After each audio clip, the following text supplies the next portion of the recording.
वर्ष पे मैं हूं आपके साथ विपिन चौबे और आज मैं इस सफर को लेकर कहां पहुंचा हूं ये मैं नहीं बताऊंगा, बल्कि ये शहर का नारा बताएगा कि मैं किस शहर में मौजूद हूं। तो कौन सा नारा लगता है किसी कार्यक्रम में?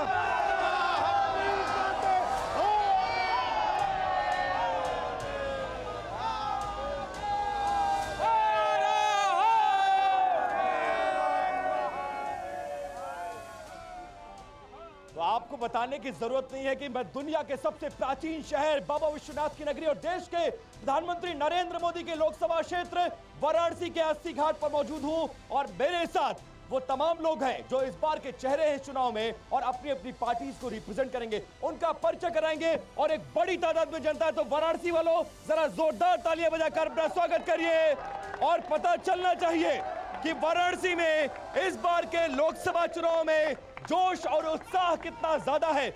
और आपको बताते चले कि हम अपने कार्यक्रम में न सिर्फ जनता और जो पार्टियों के प्रतिनिधि हैं उनकी राय दिखाएंगे, बल्कि एक बड़ा सर्वे भी टीवी9 भारतवर्ष इस लोकसभा में अपने संवाददाताओं के जरिए करवाया है, उसका भी आंकड़ा लेकर आएंगे और उसके जरिए आप समझ सकते हैं कि इस बार के लोकसभा चुनाव में क्या कुछ होने जा रहा है। हालांकि वाराणसी वो लोकसभा क्षेत्र है जहां पर पिक्चर लगभग क्लियर है, तो सर्वे के लिए तैयार रहिए। और सबसे पहले मेहमानों के परिचय के साथ कार्यक्रम की करते हैं शुरुआत। बीजेपी का पक्ष रखने के लिए हमारे बीच आ चुके हैं श्री अशोक पांडे जी, जो कि प्रदेश प्रवक्ता है भारतीय जनता पार्टी के। जोरदार तालियों से स्वागत करिए। और समाजवादी पार्टी का पक्ष रखने के लिए डॉक्टर बहादुर यादव, पूर्व मंत्री उत्तर प्रदेश सरकार रहे हैं और समाजवादी पार्टी का पक्ष रखेंगे, इनके लिए भी तालियां बजनी चाहिए, अपनी पार्टी का पक्ष रखेंगे। साथ में संजीव सिंह जो कि इस बार अलायंस में चुनाव लड़ रहे हैं और ये सीट कांग्रेस के कोटे में चली गई है, कांग्रेस का पक्ष रखने के लिए संजीव सिंह जी। और इसके अलावा बसपा से सुभाष चंद्र माझी जो कि वाराणसी के पूर्व मंडल कोऑर्डिनेटर हैं और पूर्व मेयर प्रत्याशी भी हैं, ये भी अपनी पार्टी का पक्ष रखने के लिए आए हैं। अशोक जी, आपसे शुरुआत करता हूं। आप सत्ता में हैं, 2 बार से आप इस चुनाव को जीत रहे हैं, बहुत कुछ करने की कोशिश की गई है। मैं ये नहीं पूछूंगा क्या क्या किया, क्योंकि जिस घाट पर हम खड़े हैं यहीं से समझ में आ रहा है क्या हुआ है, लेकिन ये बताइए क्या बाकी रह गया है जो और करना चाहेंगे, ये बताइए। देखिए, मेरा ये मानना है कि हम बड़े गौरवशाली लोग हैं कि देवताओं के देवता भोलेनाथ और नेताओं के नेता नरेंद्र भाई दामोदर दास मोदी यहाँ रहते हैं, ये बहुत बड़ी बात है। जिस घाट पे आप खड़े हैं, अच्छा, देवताओं के देवता भोलेनाथ और नेताओं के नेता नरेंद्र मोदी, इस बात से सहमत है क्या आप लोग? सहमत है कि नहीं है? बिल्कुल सहमत है। रही ठीक है, शांत, आ रहे ठीक है। देखिए, जिस घाट पे आप खड़े हैं, पहला फरसा नरेंद्र भाई मोदी जी ने यहीं पे लगाया था। आज विकास दिखाई दे रहा है। माँ गंगा स्वच्छ हैं। इसके पहले माँ गंगा शंकर की जटाओं से निकल के मनमोहन की जटाओं में फंसी थी और पहले उसका पैसा एक कांग्रेसी खा गए थे। आज ट्रीटमेंट प्लान चल रहा है लगातार। अब गंगा इतनी सफाई हो गई कि झमाझम प्रियंका भी नहा ली, अखिलेश यादव भी डुबकी लगा। तो गंगा साफ हुई कि नहीं हुई है बताइए। ए भैया, बीच में नहीं, डिस्टर्ब मत करिए, उधर रहिए। गंगा साफ हुई कि नहीं वाराणसी वालों, एक किनारे से बताओ, हुई कि नहीं?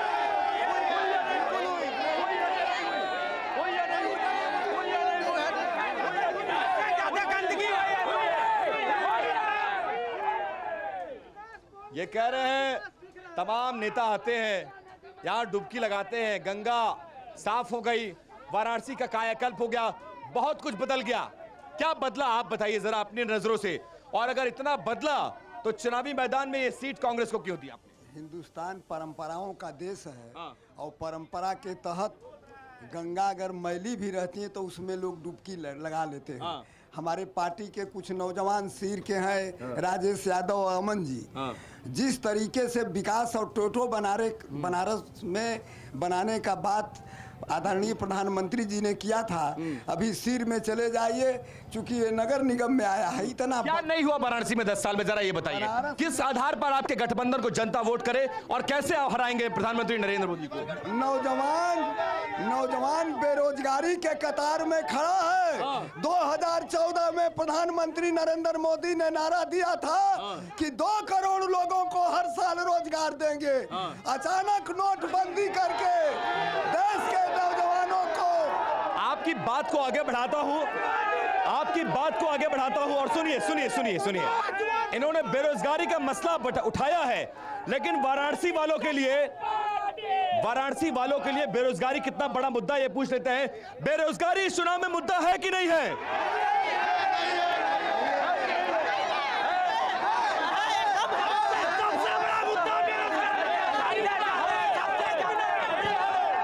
अब देखिए, ठीक है, अब शांत रहिए।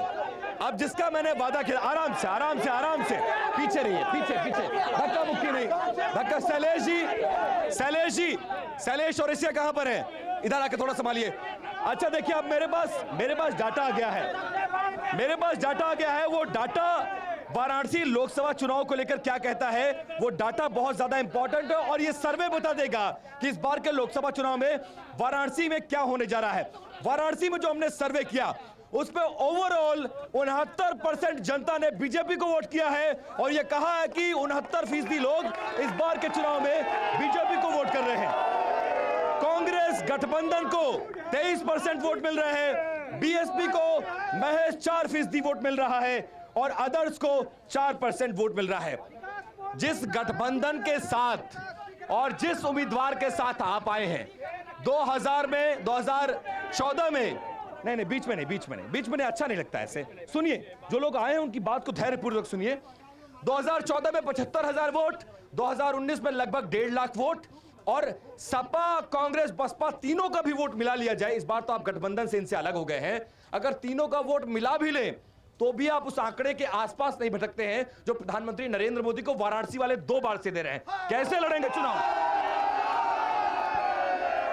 देखिए, ये जो सब्जबाग आपने अभी दिखाया, उसका सबसे बड़ा, मैंने कोई सब्जबाग नहीं, मैंने सत्य बताया। सत्य कहा कि नहीं कहा मैंने?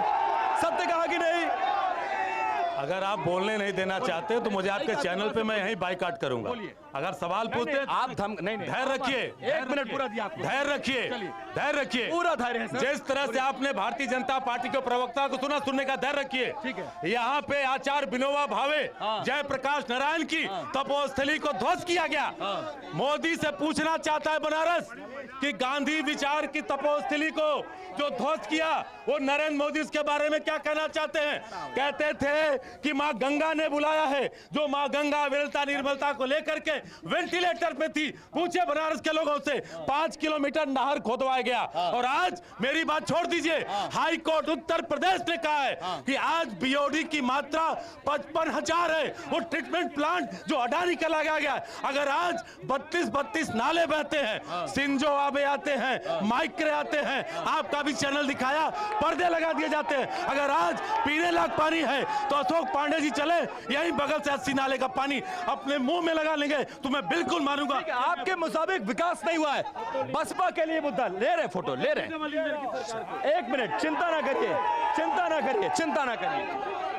बीएसपी को जो हमारा सर्वे है, बीएसपी पिछली बार गठबंधन में थी, इस बार अकेले चुनाव लड़ रहे हैं और मेरी जो जानकारी है अभी तक आपने उम्मीदवार भी घोषित नहीं किया है। कौन होगा उम्मीदवार? हमारे उम्मीदवार 51 आदमी का लिस्ट आ गया हमारे पास। अरे वाराणसी में कौन होगा सर, ये बताइए। अब आ जाने दीजिए। पीएम मोदी के खिलाफ कौन होगा उम्मीदवार? आ रहे हैं हम बहन जी। कब आ रहे हैं? आ जाएंगे। कहाँ से आ रहे हैं? आ जाएंगे। कब तक आएंगे? आ जाएंगे, बहुत जल्द आएंगे। अब रह गई आप मुद्दे पर बोलिए। आप मुद्दे पर आप अभी 3-4 दिन हुआ ये बीजेपी के सरकार में लॉ एंड ऑर्डर की बात आप करते हैं। बनारस के गदौलिया चौराहे पर दरोगा को बैच नोच करके भाजपा के लोगों ने लात घुसे से मारने का काम किया। यही बनारस की लॉ एंड ऑर्डर बनारस के मोदी जी के कॉन्सेंसी में हो रहा है। ये देश के प्रधानमंत्री कहाँ है? दूसरी बात, ये बीएचयू में आपने देखा था लड़कियों के साथ रेप हुआ था। माननीय प्रधानमंत्री जी आए थे और इधर से चले जाने का कानून व्यवस्था, आपसे जवाब लूंगा, लेकिन कानून व्यवस्था एक बड़ा मसला है उत्तर प्रदेश के लिए और कुछ लोग पोस्टर भी लेकर आए हैं। आपके पोस्टर भी दिखाऊंगा, आप नीचे कर लीजिए। अभी जब कैमरा आएगा तो दिखा दीजिएगा, पीछे चलिए। अब ये बताइए, जरा दिखा दीजिए भैया। एक बार दिखा दीजिए, ये पोस्टर भी दिखा रहे हैं और देख लीजिए ये तमाम चीजें हैं।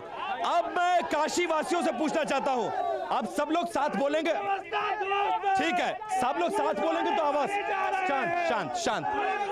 अब ये बताइए, क्या उत्तर प्रदेश की कानून व्यवस्था ठीक हुई है या खराब हुई है?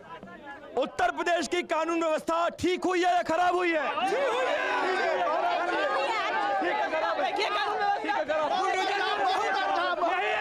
समाजवादी पार्टी कानून व्यवस्था ठीक है खराब है? अब जनता के पास आऊंगा, ठीक है, दिखा दिया मैंने, भैया दिखा दीजिए, ठीक। अब देखिए मेरे पास अगला डाटा आ गया है और अगला डाटा, एक मिनट शांत, एक मिनट शैलेश जी जरा शांत कराइए। अगला डाटा देखिए मेरे पास जो आया है वो क्या कहता है, मुसलमान वाराणसी के लोकसभा चुनाव में 2024 में किस पार्टी को सबसे ज्यादा वोट कर रहा है या किस गठबंधन को सबसे ज्यादा वोट कर रहा है। तो मेरे पास जो आंकड़ा है, बीजेपी को वाराणसी में 19% से ज्यादा मुसलमान वोट कर रहा है। लेकिन लेकिन लेकिन लेकिन आगे सुनिए, आगे सुनिए, आगे सुनिए, आगे सुनिए, कांग्रेस को 67%, 67% से ज्यादा मुसलमान वोट कर रहा है। बीएसपी को 6%, अदर्स को 8%।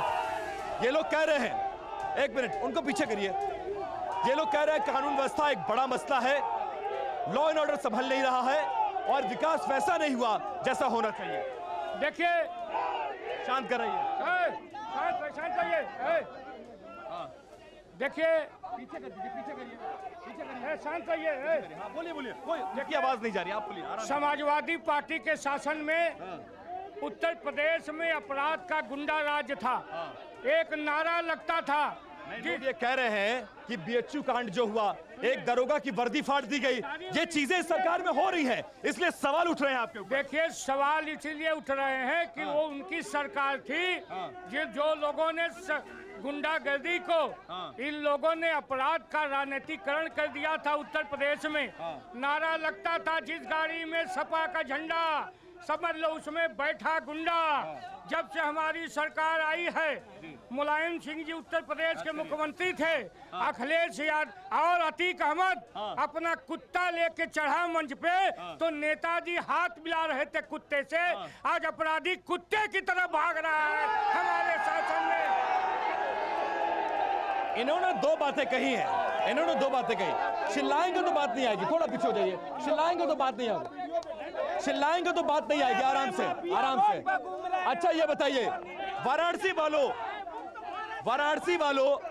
वाराणसी के साथियों, वाराणसी की जनता, मेरा सवाल आपसे है, इन्होंने अतीक और मुख्तार का मसला उठाया, क्या इस चुनाव में अतीक और मुख्तार कोई मुद्दा है क्या? कोई मुद्दा है? अच्छा आप लोग यहाँ घूमने आई हैं, मुझे ये बताइए कानून व्यवस्था अखिलेश यादव के राज के कंपैरिजन में योगी राज में बेहतर हुई है या खराब हो गई है? काफी सही हुआ है। लॉ एंड ऑर्डर काफी पहले मतलब अखिलेश यादव की सरकार में बहुत ज्यादा गुंडागर्दी चलता था, अब उस लोगों को, उन लोगों को छोड़ा नहीं जा रहा था, इन लोगों को देखा नहीं जा रहा है। किस सरकार में ज्यादा सेफ फील करती हैं, समाजवादी पार्टी की सरकार में या अखिलेश यादव की सरकार में? बीजेपी बहुत सेफ है, हम लोग बीएचयू में पढ़ते हैं। ये कह रहे हैं मुख्तार और अतीक एक बड़ा मसला है, और जब समाजवादी पार्टी की सरकार थी तो मंच पर अतीक अहमद रहते थे और उनके कुत्ते से हाथ मिलाते थे मुलायम सिंह यादव। अब सिनेरियो बदल गया, क्या लग रहा है आपको? देखिए किस मुद्दे को लेकर चुनाव में है, क्या कहकर वोट मांग रहे हैं? आज ये सारे मुद्दे चुनाव से भटकाने के लिए उठ रहे हैं। सबसे बड़ा सवाल इस देश में भ्रष्टाचार। इसके बाद बेरोजगारी और महंगाई पर बात करेंगे, लेकिन शांति का परिचय दीजिए, ठीक है? मैं आ रहा हूं आपके पास। अच्छा थोड़ा सा पीछे हो जाइए भाई, थोड़ा पीछे, भैया थोड़ा, हाँ थोड़ा पीछे होइए थोड़ा। अब बेरोजगारी और महंगाई पर बात करने जा रहे हैं, लेकिन शांति धैर्य के साथ सुनिएगा। बेरोजगारी और महंगाई कोई मुद्दा है कि नहीं है, ये बताइए विपक्ष के लिए। क्या ये मुद्दा है, एक बड़ा मुद्दा है, और इसको लेकर आप वाराणसी के लोकसभा चुनाव में जनता के बीच जा रहे हैं? भ्रष्टाचार भी बहुत बड़ा सवाल है इस देश में। आज ही रोज अखबार के मोटे मोटे अक्षरों में हिंदुस्तान का प्रधानमंत्री बोल रहा है कि देश को भ्रष्टाचार मुक्त कर दूंगा, लेकिन आज मैं आपसे कहना चाहता हूँ, आप लोकतंत्र के चौथे खम्भे हैं। हिंदुस्तान में आजादी के बाद अधिकारियों में जितना भ्रष्टाचार मचा है उतना भ्रष्टाचार। ये कह रहे भ्रष्टाचार पे चुनाव लड़ेंगे, लेकिन जो यहाँ का सिनेरियो नजर आता है उसमें प्रधानमंत्री के खिलाफ आपको नहीं लगता कि एक मजबूत उम्मीदवार उतरना चाहिए था जो प्रधानमंत्री पद का कंटेंडर हो? विपक्ष के बाद अब तक वो चेहरा नहीं आया है। जैसे बीजेपी ने घोषित कर दिया, आप बार बार डिस्टर्ब कर रहे हैं, पूरे टाइम बोलेंगे तो कैसे आवाज जाएगी? आ रहे हैं ना, धैर्य रखिए, आधे घंटे का कार्यक्रम है। प्रधानमंत्री के चेहरे के बदले आप चेहरा नहीं दे पाए हैं। क्या नहीं लगता कि राहुल गांधी को ऐसा चुनाव लड़ना चाहिए था तो विपक्ष की आवाज थोड़ी मजबूती से जाती? मुझे लगता है कि जो इंडिया गठबंधन का प्रत्याशी है वो काशी का लाल है, काशी का बेटा है। वो गुजरातियों को यहाँ के संसाधन को बेचने का काम नहीं कर रहा। और दूसरी तरफ यहाँ पे जो मुद्दा है बीएचयू आईटी की बेटी का गैंगरेप हुआ, 60 दिनों तक पुलिस ने बचाया, और गोदौलिया चौराहे पे दरोगा को पीटने का काम माफियाओं के साथ रहने वाले भाजपा वाली बात हो गई। सुनिए, इसलिए कहना चाहता हूँ कि मुद्दे की बात करिए। यहाँ पे राहुल गांधी को नहीं आना फिर कह रहा हूँ कि धूमिल की लाइनें भाजपाइयों के लिए पर्याप्त है कि जिंदगी जीने के पीछे सार्थक तर्क नहीं है तो रामनामी ओढ़कर धर्म को बेचना और कोठे की दलाली करना भी कोई धर्म नहीं। आ रहे हैं, आपके पास आ रहे हैं। आरोप लगाना बहुत आसान है, सबको बराबर मौका दूंगा, चिंतित ना होइए, अपनी बात कहिए। जब प्रधानमंत्री इस बार तमाम गठबंधन बना और गठबंधन से बहुत लोग बाहर भी आ गए, बहुत जाल फेंका गया कि मायावती जी को अपने पाले में कर लिया जाए। पिछली बार आप गठबंधन में थे, इस बार आप गठबंधन में नहीं हैं। क्या फर्क डालेगा? कितनी सीटें जीत रहे हैं? और क्या प्रधानमंत्री के खिलाफ किस तरह का उम्मीदवार, क्या मायावती जी को नहीं लड़ना चाहिए? आपने 14-16 की बात तो किया, लेकिन 9 की बात नहीं किया, क्योंकि 9 में मैं लड़ा था अकेले चुनाव, यहाँ से मुख्तार लड़े थे। अब बताइए, आप आंकड़ा देखिए, आप आंकड़ा देखिए, आप आंकड़ा देखिए। 9 में चुनाव जब मैं बसपा अकेले लड़े थी बनारस में संसदीय सीट, तो 1,85,911 वोट पाई थी।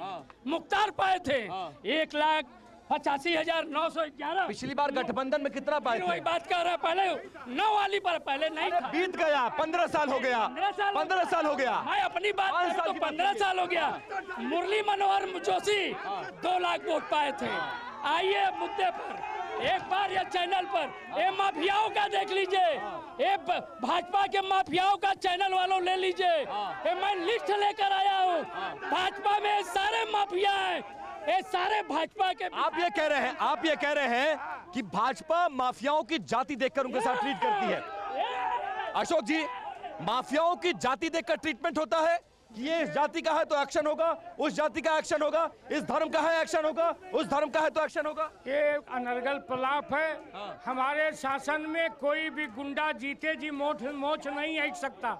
मरने के बाद भले मोछ लोग ऐंठ ले, हमारे शासन में जनता मोछ ऐंठ के चलने वाली है। कोई भी गुंडा सड़क पे नहीं। अब देखिए, अब मैं जनता के पास आ रहा हूँ, थोड़ा धैर्य रखिए। अब मैं जनता के पास आ रहा हूँ, सब लोग एक साथ नहीं। जनता के लिए इस बार के लोकसभा चुनाव में मुद्दे क्या है? मुद्दा है संक्षेप में क्या मुद्दा है? वाराणसी में क्या मुद्दा है? वाराणसी में कोई मुद्दा नहीं है। कोई मुद्दा है वाराणसी में? नहीं, कोई मुद्दा क्या मुद्दा है? वाराणसी में कोई मुद्दा नहीं है। अब किस मुद्दे पर वोट पड़ेगा? अब की बार विकास पे वोट पड़ेगा, ना कि नाली, सड़क और आलू टमाटर पे। यहाँ पे धर्म, अखंडता, राष्ट्रीयता पे वोट पड़ेगा, क्योंकि भारत की जनता अब समझ चुकी है कि हम राष्ट्रीयता और नेशनल के लिए लड़ रहे हैं, न कि अपनी। क्या एक बार अब आराम से 1 बाय 1 सबको माइक दूंगा, सारे लोग साथ में बोलेंगे तुम नहीं, लेकिन अपने जगह से पीछे चलिए। पहले घेरा बड़ा बनाइए, मुझे सबके चेहरे दिखाने हैं। पीछे चलिए, थोड़ा महिलाओं को जगह दीजिए भैया। अब 1 बाय 1 क्या मुद्दे हैं आपके लिए? शिक्षा और बेरोजगारी, ये 2 सबसे बड़ा मुद्दा है और इससे मोदी सरकार की विदाई होने वाली है। शिक्षा और बेरोजगारी, आपके लिए क्या मुद्दा है? आराम से। मोदी सरकार 2014 से पहले शिक्षा और रोजगार के मसले पे ही आई थी। हम बीएचयू के छात्र हैं। हमारी लाइब्रेरी में पहले 2014 से पहले 5000 किताबें आती थी, उसके चार्ज 50 रुपए थे। आज उसकी चार्ज 10 गुना बढ़ा दी गई और किताबों की संख्या आधी कर दी गई। ठीक है, अब 1 मिनट नहीं, ठीक है, अगले, अरे भैया अगले आदमी से बात करने। इस बार हमारे देश के प्रदेश के नौजवान एकदम दुखी है। इस बार हमारे देश की जनता सब लोग साथ में नहीं। जब समाजवादी पार्टी की सरकार थी, समाजवादी पार्टी के मुख्यमंत्री माननीय श्री अखिलेश यादव जी ने हरिश्चंद्र पीजी कॉलेज को 1.5 करोड़ रुपए का अनुदान दिया था। ऐसा मुख्यमंत्री बाबा जी बन के दिखाए, तब जाके महंगाई यहाँ चरम सीमा पे है, बेरोजगारी ज्वलनशील मुद्दा है। सामने लाओ माइक, स्पीकर सामने लाओ। बेरोजगारी ज्वलनशील मुद्दा है बनारस की, और महंगाई चरम सीमा पर है। अगर बीजेपी के लोगों को देना है तो मुफ्त शिक्षा दे दे, राशन की जगह मुफ्त शिक्षा दे दे। बनारस में सबसे बड़ा कानून व्यवस्था भ्रष्ट है और दूसरा स्वास्थ्य है जो हमारी अच्छा, अब बात हो गई ना, तो फिर कहाँ है किनारा? कहाँ है किनारा? अब ये बताइए बेरोजगारी एक बड़ा मसला है कि नहीं वाराणसी के लिए? है कि नहीं? विकास के आगे बेरोजगारी फेल है। विकास हो रहा है, एक्सीलेंट है, आगे भी होगा। मोदी है तो देश है। जय जय श्री राम। बेरोजगारी एक मसला है।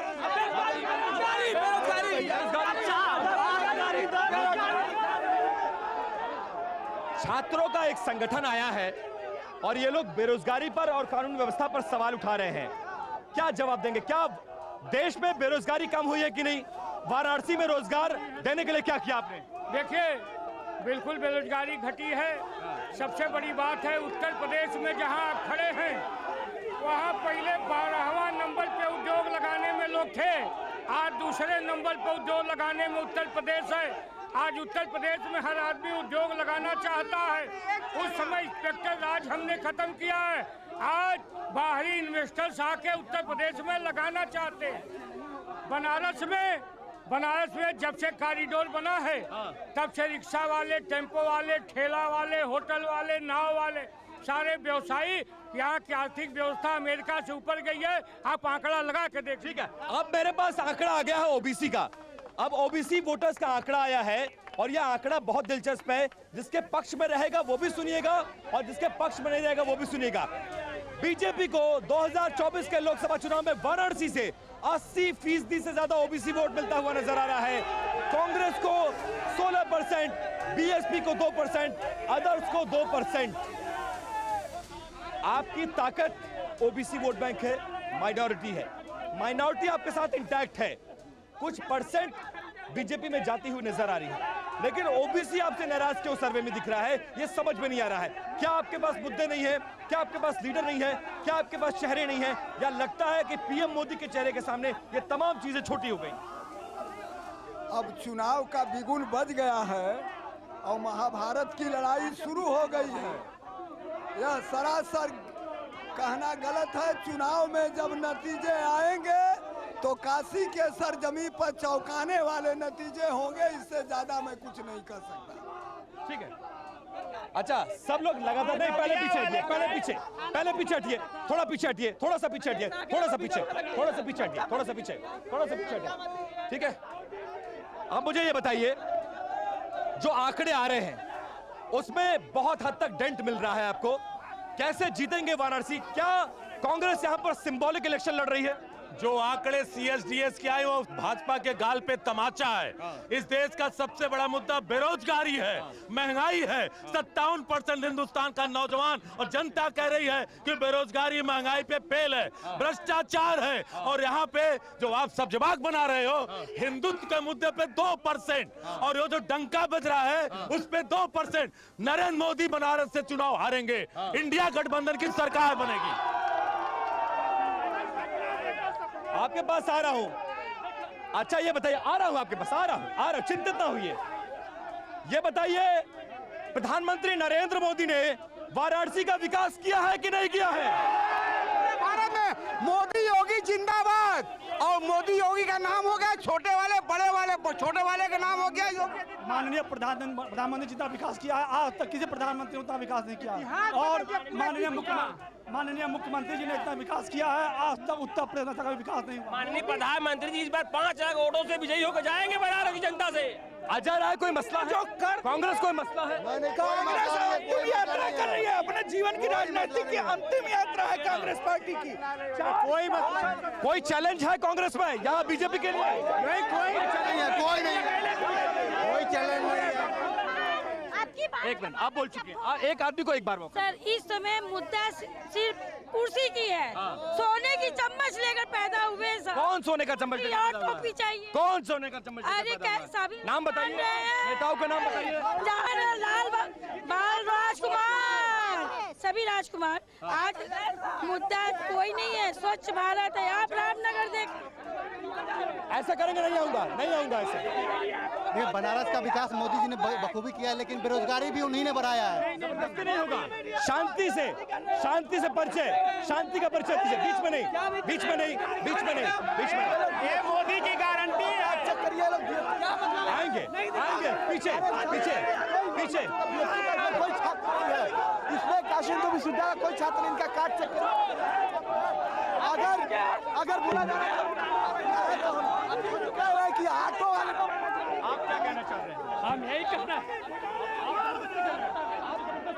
आज सीमा में रहिए, अपनी सीमा में रहिए, सीमा में रहिए। बोलिए। मैं यह कहना चाहता हूँ कि मैं यह कहना चाहता हूँ मैं कह रहा हूँ कि गंगा जी में आज भी नाली, आज भी बड़ा बड़ा नाला गंगा जी में बह रहा है। और मैं यहाँ पे जन्म लिया हूँ, निषाद समाज से आता हूँ। जितना मैं गंगा जी के बारे में जानता हूँ शायद उतना मोदी जी नहीं जानते होंगे। मैं जानता हूँ आज भी गंगा जी गंदी नहीं होगी। हमारे साथ हमारे पास देखिए, अब SC ST का आंकड़ा आ गया है। वो आंकड़ा बहुत ज्यादा इंपॉर्टेंट है। उस आंकड़े को आपको दिखाते हैं। SC ST वोटर्स में 2024 के लोकसभा चुनाव में बीजेपी को 30% वोट मिलता नजर आ रहा है, कांग्रेस गठबंधन को 19%, BSP को 39%, अदर्स को 12% मिल रहा है। आप लोग थोड़ा पीछे हो जाइए और चिंता ना करिए। आवाज उठाना, इस तरह से ये बनारस के लोग ऐसे बिहेव करते हैं, जो है ऐसे ऐसे। सपा की सरकार है, सपा के खरीदे में चमचे ये माहौल को बिगाड़ रहे हैं। ये सारे बेरोजगार सपा के लोग हैं। मैं निवेदन करूंगी इस पर एक भैया होना चाहिए। अच्छा ये बताइए, बनारस में ऐसे बर्ताव करते हैं क्या लोग? कौन लोग हैं? ये लोग जाहिल है, जाहिल। सपा के चमचे हैं, माहौल बिगाड़ना चाहते हैं, खरीदे हुए कट्टू हैं। ऐसे ही बर्ताव करते हैं लोग। ये लोग पढ़े लिखे नहीं है, ये लोग पढ़े लिखे नहीं है, ये लोग यही सब करने आते हैं, पढ़े लिखे नहीं है। सबको हटाओ, आम आदमी लाओ, आम आदमी लाइए, सबको हटाइए, आम आदमी पढ़े लिखे गवार है सब। हम लोग दिल्ली से चलकर आए हैं आपके शहर में बहस करने के लिए। ये लोग तो गुंडागर्दी भी तो कर रहे हैं। समाजवादी पार्टी की गुंडाई है, इसीलिए नारा लगता था। जिस गाड़ी में सपा का झंडा समझ लो उसमें बैठा गुंडा। कोई गुंडा गुंडाई करेगा तो उसे बर्दाश्त नहीं किया जाएगा, इसमें कोई दो राय नहीं है। एक मिनट, आपने सुना होगा संसद में कि मुलायम सिंह यादव ने कहा था, तुष्टीकरण की राजनीति करते हुए संसद में कहा था कि मैंने मुसलमानों के लिए अयोध्या में निर्दोष साधु संतों महात्माओं का हत्या करवाने का काम किया था। ये कौन लोग हैं जो इस तरह से कार्यक्रम नहीं होने दे रहे हैं, जबरदस्ती नारेबाजी कर रहे हैं, बात करने के बावजूद नहीं मान रहे हैं? ये लोग, आरोप लग रहा है कि समाजवादी पार्टी के लोग हैं। नहीं, ये बनारस के जनता है, ये बनारस की जनता है, किसी पार्टी से नहीं बनी है। तो एक बार बात करने के बाद जबरदस्ती ऐसे करते हैं, अपने मेहमानों के साथ ऐसे बर्ताव करते भाई हैं। सुनो भाई, तनी आगे पीछे हट। ऐसे ये लोग बर्ताव करते नहीं, ये हैं। गलत। संजीव भाई ये बताइए, कैसे ऐसे बहस होगी? हम सबके पास माइक लेके जा रहे हैं, सबकी बात सुन रहे हैं। पहली बात कि आप कुछ लोगों से सवाल पूछेंगे। ये बच्चे जेन्युइन बात कर रहे हैं। जिसके पास पोस्टर आया था मैं उसके पास गया कि नहीं गया कितनी बार जाऊंगा? मेरे चैनल का फॉर्मेट है, फॉर्मेट कैसे चैनल जब आपका चैनल बच्चों का सवाल नहीं पूछेगा, ये बीएचयू के छात्र है, अपनी बहन की बार एक ही बात को कितनी बार कहेंगे? कितनी बार क्यों नहीं पूछेगा? जो सरकार बाकी लोगों को मौका देंगे कि नहीं देंगे? जो सरकार रोजगार देने की बात करती है और रोजगार नहीं दे पा रही है, उस पर सवाल नहीं पूछेंगे। जो गुंडागर्दी करा रही है, अच्छा, सवाल नहीं पूछेंगे, गुंडागर्दी करेंगे, हाथापाई करेंगे, गाली गलौज करेंगे, मारपीट करेंगे, यही व्यवस्था है। ये भाजपा ही करते हैं। यूपी पुलिस के दरोगा को मारा है, क्या सवाल जवाब है? यहाँ पे एक गैंगरेप किया है, कहीं बुलडोजर गया? बहन जी के सरकार में उमाकांत सांसद थे और बहन जी ने लखनऊ में अपने कार्यालय पर बुलवा करके एसएसपी को फोन करके वो महिला चली गई बहन जी किया और बहन जी ने उमाकांत को बुलवा। लेकिन जनता ने क्यों नकार दिया आपको? 203 विधायकों वाली पार्टी एक विधायक पर टिक गई, क्यों? कभी नकारने जा रही है भाजपा वो भी। मोदी जी हार रहे बनारस से, इसलिए है। सुन लीजिए, मैं आ रहा हूँ आपके पास, आप थोड़ा पीछे। अच्छा नहीं, आप पीछे चलिए, पहले थोड़ा सा पीछे। आप बोल चुके हैं पीछे। अच्छा आ रहे, थोड़ा पीछे। धक्का मुक्की नहीं, पीछे आ रहे हैं आपके पास। माननीय प्रधानमंत्री जी हमारे जो है आज जो है 2014 से लेकर के 24 तक सरकार हो गई है। 10 साल हो गया, कोई विकास नहीं हुआ। पहले बात सुनिए, इतना समय नहीं, 2 मिनट समय नहीं।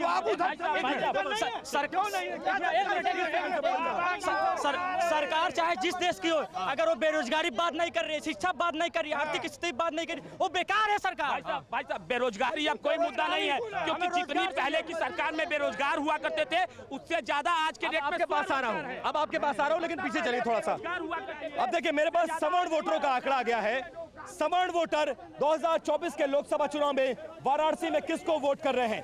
76% सवर्ण वोटर भारतीय जनता पार्टी को वोट कर रहे हैं, 17% कांग्रेस को, बीएसपी को 2% और 5 को अदर।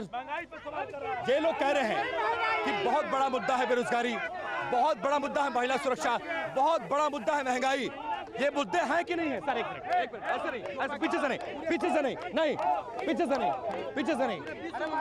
नहीं। देखिए, बेरोजगारी कोई मुद्दा नहीं है। कांग्रेस के लोग फर्जीगिरी कर रहे हैं। अभी राहुल गांधी आए थे, उन्होंने कहा कि बनारस के नौजवान नशेड़ी हैं, अपने महुआ बिन रहे थे और दूसरे को नशेड़ी कहते हैं, जो खुद नशे में चूर है। महंगाई के मुद्दे पर मैं बोल रहा हूँ, पूरे विश्व के अंदर जो महंगाई है, चाहे वो पाकिस्तान हो या अदर कंट्री हो, उस हिसाब से पाकिस्तान, बांग्लादेश, अफगानिस्तान, श्रीलंका, उसके हिसाब से भारत में महंगाई बहुत कम है, बहुत बढ़िया है, बहुत कम है। अच्छा ये बताइए, वाराणसी, अच्छा आ रहे भैया, आ रहे। वाराणसी का कॉरिडोर बनने से वाराणसी वाले खुश हैं कि नहीं है? खुश है कि नहीं? इधर दिखाइए, खुश है कि नहीं? बिल्कुल खुश है। वाराणसी में विकास हुआ, कॉरिडोर बना, गंगा साफ हुई, सड़कें चौड़ी हुई, व्यवस्था बढ़िया हुई। सत्य है। अब की बार 400 पार, अब की बार बनारस में 400 पार, अब की बार 400 पार। गुंडों का विकास रुक गया है, माफियाओं का विकास रुक गया है।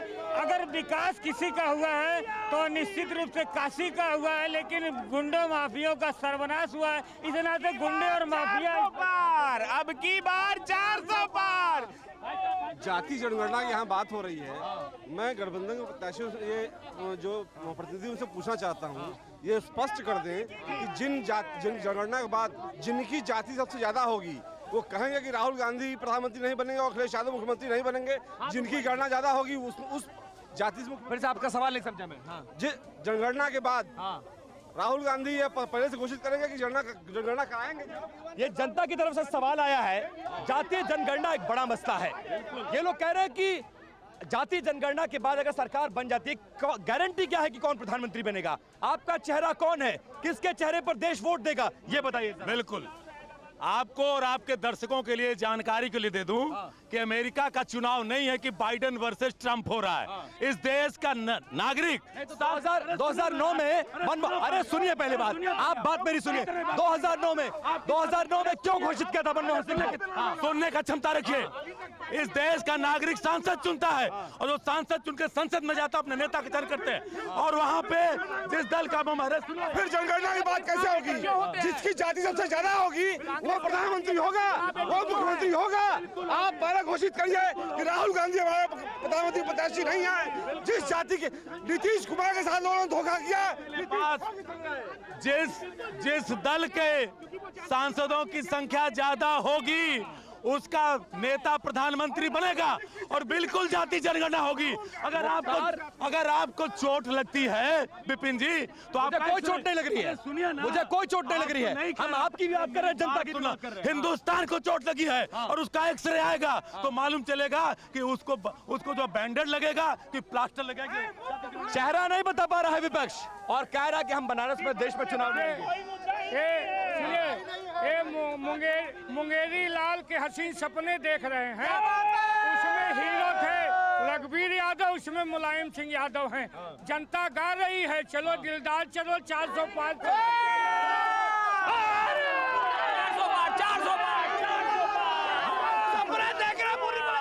एक मिनट नहीं, बार बार नहीं। हरियाणा एक मिनट भैया, एक मिनट आ रहे हैं, 2 मिनट अभी है, आ रहे हैं। हंसराज हंस भागते फिर रहे हैं, तंवर भागते फिर रहे हैं। वही किसान कह रहा है, ये कह रहे हैं, ये लोग कह रहे हैं गांव में आने नहीं देंगे। जिसकी जितनी जाति उसको उतनी भागीदारी मिलनी चाहिए। जाति जनगणना के बाद जिस जाति का संख्या सबसे ज्यादा होगा उसका प्रधानमंत्री क्या गठबंधन दे रहा है कि नहीं दे रहा है, ये बताइए जरा। हम जाति जनगणना के पक्ष क्यों करा रहे हैं फिर आप जाति? हम इसलिए करा रहे हैं कि देश में ऐसी अधिकार देने के लिए, उनको हक मिलने के लिए, उनको सुविधाएं के लिए वो गांव में दब गई है। समाज के प्रधानमंत्री बनना चाहिए कि नहीं बनना चाहिए? बनना चाहिए। उनके बीच से उनका घर में भूजी भात नहीं, अम्मा चली बाजार, चले आप गठबंधन करने, चले गठबंधन करने, कोई फायदा नहीं है। 400 पार इस बार मोदी सरकार। 10 लाख सन 2011-12 में हमने देखा है एग्जाम्पल, वो अपराध समाजवादी पार्टी ने किया है। जो महीनों लोग दौड़ते थे, थाने मुकदमा नहीं लिखा जाता था समाजवादी पार्टी के सरकार में। और जाति जनगणना तथ्यात्मक नहीं है, लेकिन युवाओं का रोजगार एकदम तथ्यात्मक है। मोदी जी ने युवाओं को बेरोजगार कर दिया, प्राइवेट हमारे यहाँ कोई बेरोजगार, सभी लोग स्वरोजगार हैं, सभी लोग अपना धंधा कर रहे हैं, चाहे वो युवा वर्ग है चाहे वो बड़े वर्ग है, वो सारे लोग। और मेरा एक सवाल ये है कि अगर आप लोगों की सरकार में इतनी दम है तो आपको गठबंधन की जरूरत। लास्ट कमेंट, एक मिनट, लास्ट कमेंट, अंतिम कमेंट। देखिए निश्चित है कि 400 पार होगा, इसमें कोई दो राय नहीं है। अंतिम कमेंट, अंतिम वाक्य। ये लोग 150 से ऊपर नहीं बढ़ेंगे। अंतिम कमेंट, लास्ट कमेंट। 41 दलों वाले 400 पार नहीं, पार्लियामेंट पार करेगी जनता। अंतिम वाक्य बताइए। क्लोजिंग कमेंट जल्दी से, 30 सेकंड है मेरे पास। हाँ बताएं। 30 सेकंड में बताइए क्लोजिंग कमेंट क्या है। जाते जाते वाराणसी वालों के लिए क्या कहेंगे? वाराणसी को जाते जाते यही कहेंगे कि अपने विवेक से अगर बहन जी को चुनते हैं, अगर बहन जी पहले उम्मीदवार तो दीजिए। अरे नियुक्तियों का भरमार हो जाएगा। तो देखिए वाराणसी से पब्लिक पोल में आज सिर्फ इतना ही। सीधे लिए चलते आपको स्टूडियो और वक्त तो चला है पब्लिक पोल में जनता बोल का।